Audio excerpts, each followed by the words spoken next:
अरे रुको। भूत भाई, क्या मैं तुम्हें हाथ लगाकर देख सकती हूँ?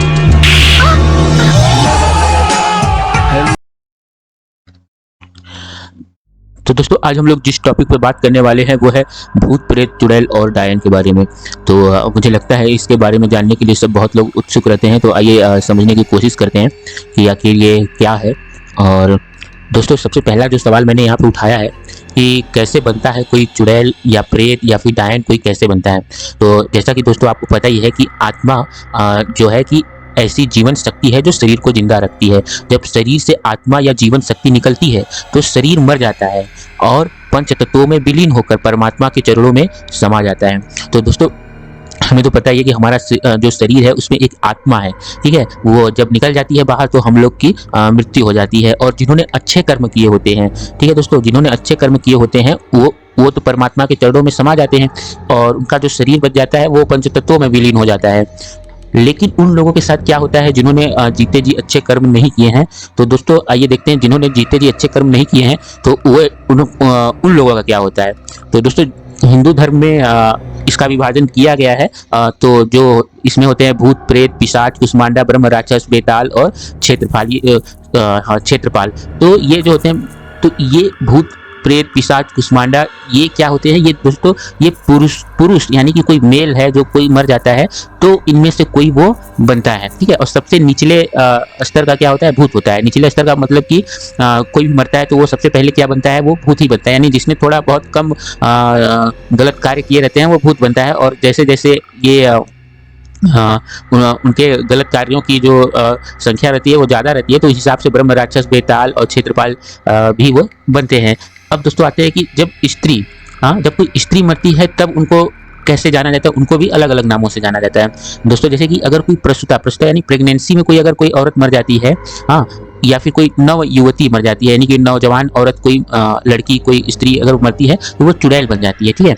और जब कोई कुंवारी कन्या मरती है तो उसे देवी कहते हैं।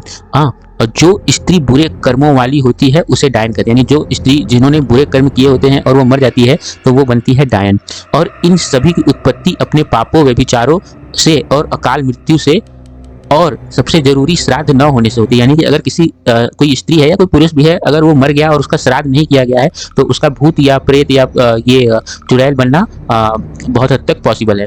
अब आते हैं कि ये लोग किसको शिकार बनाते हैं, ये किसको शिकार बनाते हैं, यानी ये किस पे हावी हो जाते हैं। तो दोस्तों ये उन लोगों पर हावी होते हैं जिनकी मानसिक शक्ति बहुत कमजोर होती है। यानी कि जो मन से बहुत कमजोर होते हैं और बहुत ज्यादा इन सब चीजों को लेकर सेंसिटिव होते हैं, बहुत डरते हैं। तो ये उन लोगों पर सीधे सीधे अटैक करता है, शासन करता है, यानी उनके ऊपर चढ़ जाता है। आपने देखा होगा कि भूत प्रेत चढ़ गया जिसको, तो वो किनको ऊपर चढ़ता है, जिनकी जो मानसिक बुद्धि होती है या मानसिक क्षमता मानसिक शक्ति जिसको कहा जाए वो बहुत कमजोर होती है, ये उन लोगों पे अटैक करते हैं। तो अगर आप मन से काफी मजबूत है और इस सब चीजों से नहीं डरते हैं तो आपको डरने की जरूरत नहीं, फिर आपको ये कुछ नहीं कर पाएंगे। अब आते हैं आगे कि डायन और चुड़ैल में क्या फर्क होता है।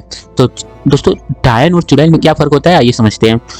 जो चुड़ैल होती है वो क्या होती है, मृत भटकती रहती है, यानी कि जो मर गई है और वो भटकती रहती है। जबकि डायन क्या होती है, वो क्या करती है, वो एक तरीके से कह सकते हैं कि वो कबीले में या कैसे जो औरतें ये काला जादू टोना करती हैं तो उन लोगों को डायन कहा जाता है, ठीक है। और यही नहीं, चुड़ैल बुरी हो सकती हैं लेकिन डायन क्या होता है, हमेशा बुरी नहीं होती है। क्या, क्योंकि ये जो काला जादू करता है अगर किसी का गलत किसी के अच्छे के लिए कर रहा है तो उसको हम बोलेंगे कि हाँ ठीक है अच्छा कर रही है, हाँ। और अगर इसने कुछ गलत किया हुआ है तो फिर दिक्कत वाली बात यही है। तो डायन और चुड़ैल में आपको अंतर समझ में आ गया होगा। चुड़ैल क्या रहती है कि वो मृत भटकती आत्मा है, जबकि डायन क्या है कि वो काला जादू टोना वगैरह ये सब करती हैं। तो यही है। और